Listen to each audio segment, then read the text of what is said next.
En même temps que je vous parle, je prends des photos parce que ça va très vite. Le vent nous pousse des nuages depuis le sud.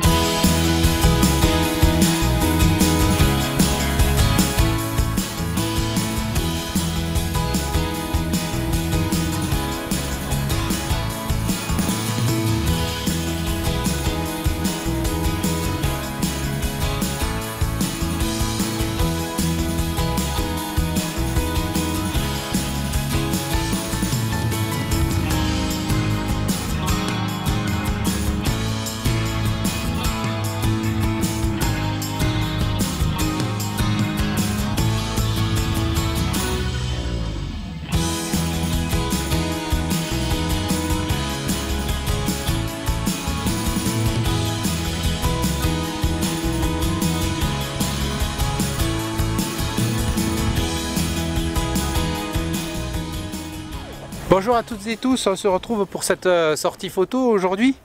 Alors dans les sorties photo antérieures, je vous ai souvent parlé et montré de loin depuis l'intérieur des terres ce massif des Albères qui sépare la France de l'Espagne.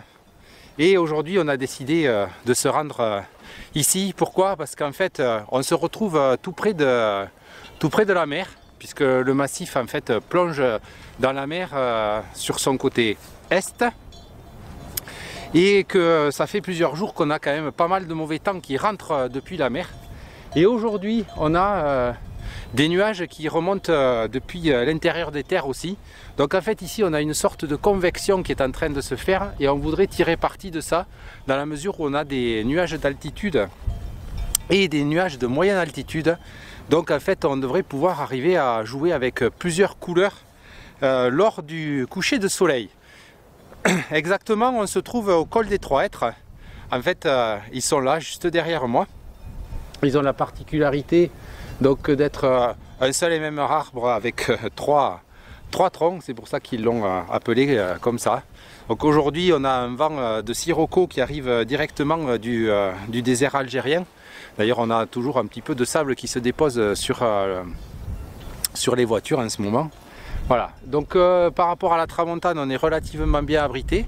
Maintenant il nous reste à attaquer la forêt qui est juste derrière moi ici. Et s'enfoncer dedans, c'est une forêt de hêtres avec des hêtres qui sont très anciens, réputés comme une des plus vieilles forêts, en tout cas du coin, mais classée au niveau national comme une des plus vieilles forêts, avec des très beaux hêtres qu'on vous montrera tout en montant. Et en fait, en traversant cette forêt, on va pouvoir rejoindre la cime qui est complètement dégagée, elle, et arriver sur vraiment la frontière entre la France et l'Espagne. Alors, ne nous quittez pas, on part dans la forêt, on vous amène avec nous.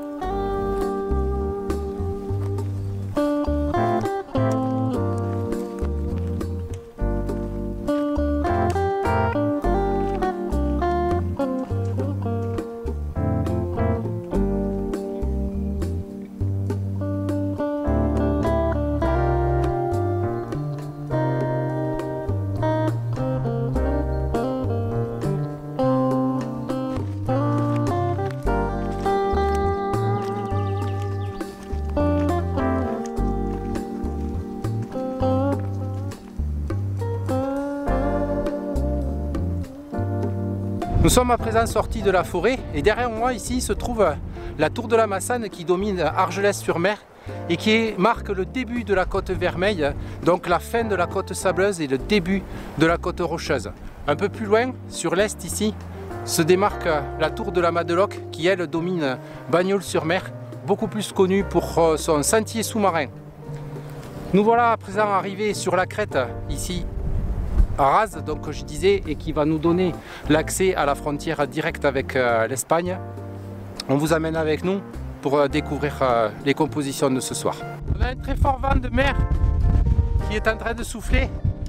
Et là, juste à côté de moi, les piquets que vous voyez qui sont en train de défiler, c'est ni plus ni moins que la frontière avec l'Espagne.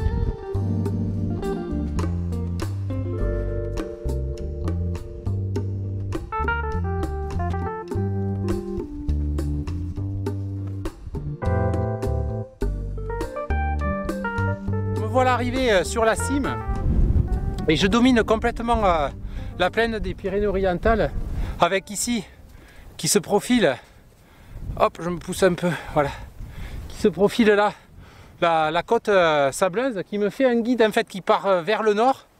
Ici j'ai le dôme, voilà ici là, qui domine le col des Trois Hêtres où on était. Donc il me fait en fait un rebond par rapport à la forêt qui est juste à mon pied, l'orée de la forêt qui est juste à mon pied. Et là en bas, un champ qui part avec hop comme ça et qui remonte hop hop et un V en fait qui m'amène dans la forêt et qui lead par là-bas. Alors pourquoi je vais shooter vers le nord? Parce qu'en fait si j'essaye de réexposer un petit peu, voilà, le ciel est ouvert là-bas au nord, alors que si je regarde à l'ouest, le soleil va plonger bientôt dans des nuages et ça va se bloquer à l'ouest. Or, je vais avoir de la lumière rémanente là-bas. Donc si je shoote légèrement nord-ouest ou sud-ouest, je vais me bloquer la lumière. Alors qu'en shootant au nord là-bas, où c'est ouvert, je vais récupérer sans doute des couleurs. Et j'ai trouvé ces guides. Je vais m'installer avec le grand angle et essayer d'évaluer un petit peu ma longueur de focale et me mettre en place pour cette photo. En même temps que je vous parle, je prends des photos parce que ça va très vite. Le vent pousse des nuages depuis le sud qui n'arrêtent pas de passer ici à basse altitude.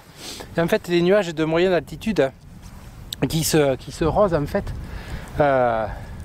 sont cachés ou pas cachés. Donc en fait, il faut que j'arrive à prendre des moments où c'est suffisamment dégagé. J'ai dû changer de composition par rapport à tout à l'heure parce que la lumière s'est effacée très rapidement. J'ai une photo avec la lumière quand même qui marche pas trop mal. Et celle-là donc c'est une photo de Blue Hours avec toute la crête qui part vers l'est là-bas avec des contrastes entre les prairies et les rochers.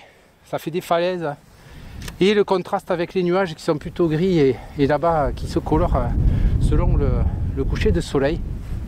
Voilà, donc il se passe pas mal de choses, il va falloir voir dans le lot de photos que j'ai. Mais il faut avouer que c'était très difficile entre les nuages de basse altitude qui croisent dans un sens, les nuages de moyenne altitude qui partent vers l'est comme ça, et la lumière qui n'a pas arrêté de varier, le soleil caché, pas caché, une fois qu'il a été couché. Voilà, ça s'est un peu fermé, des zones qui s'ouvrent et qui se ferment. Très difficile, des moments où tout bouge très vite, il faut être très réactif et recomposer assez vite.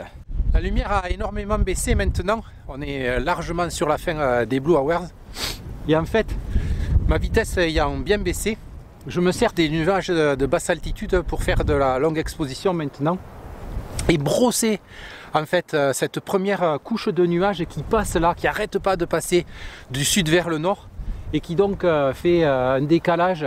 Et selon la teinte que prennent les nuages et comment ils captent en fait le peu de lumière qui reste, ça fait des réverbérations sur les prairies qui sont complètement au fond et on a l'impression que du coup elles sont éclairées alors qu'on n'a plus rien. Et c'est ça qui est magnifique, les contrastes que je vais pouvoir arriver à faire, parce qu'en fait là ce que je vise c'est en une seule photo, je vais faire 2 expositions dans Camera Raw, une exposition pour le ciel où je vais ramener en fait toute la texture du ciel et je vais pouvoir conserver ma texture claire, pleine de lumière au fond. Et après, en faisant la fusion d'exposition de ces deux photos que je crée en fait en 2 expositions avec Dracart Post Pro, je vais pouvoir donner vraiment tout son caractère à la photo. En fait, cette lumière qui jaillit des prairies et cette espèce de sombre des nuages qui va faire le contraste avec le bleu de la nuit qui monte là-bas sur la mer. Voilà, et en plus donc ce que je vais pouvoir faire c'est que le bas de cette photo va être réchauffé avec Camera Raw, donc je vais pouvoir ressortir les teintes vert jaune des prairies et au contraire refroidir le ciel pour lui garder son côté dur des Blue Hours. Voilà, donc je devrais pouvoir arriver à sortir quelque chose maintenant sur ces heures là, et j'ai quand même quelques photos aussi en fin de Golden Hour et début de Blue. Voilà, donc on devrait avoir quelques clichés, je vous les passerai en toute fin de vidéo. Alors je vous fais profiter des dernières lumières de la journée là-bas sur le nord et les lumières de la nuit qui vont habiter la plaine de Perpignan et toute la côte qui remonte vers le nord. Voilà, donc pour nous ça y est, la nuit est complètement tombée. Il va être temps de rentrer. Les nuages continuent à défiler. Donc comme je vous l'ai dit à la fin, là j'ai fait de la longue exposition. Juste une petite précision qui est intéressante, c'est... Oula, la rafale a failli emporter l'appareil. Juste une petite précision, quand on fait de la longue exposition, ce qui est vraiment intéressant, c'est d'arriver à caler la vitesse à laquelle on shoot avec la vitesse de l'événement qui se passe, en l'occurrence là les nuages qui passaient. Donc bon, évidemment l'exemple d'aujourd'hui, pour 8 secondes j'avais trouvé un bon défilement en fait par rapport aux nuages, mais c'est quelque chose qu'il faut checker en permanence pour savoir quel est le rendu justement de ce brosser des nuages par rapport à tout ce qui est fixe dans la photo. Voilà, donc on va vous laisser maintenant. Nous, il est temps de rentrer. On a encore à peu près, on va dire, une bonne heure et demie de marche pour récupérer la voiture. Et après la voiture, il nous reste encore 3 bons quarts d'heure pour rejoindre la route. Donc on n'est pas rentré. Mais c'est ça qui est beau dans la photo de paysage. C'est qu'on est longtemps en contact avec la nature dehors, que ce soit de jour ou de nuit. C'est ça qu'on aime. Alors on vous dit au revoir, merci de nous avoir suivis encore tout au long de cette sortie photo. On va vous retrouver, j'espère, pour la prochaine vidéo. Vous le savez, notre chaîne, c'est pas que de la sortie photo. Vous pouvez aller voir tout ce qui est post-traitement avec les masques de luminosité. C'est notre spécialité avec Dracars Post Pro, notre extension dédiée aux masques de luminosité pour Photoshop. Les tutoriels Photoshop pour vous permettre de toujours aller plus loin dans Photoshop et toujours faire face à toutes les situations que vous pourrez rencontrer. Du test de matériel.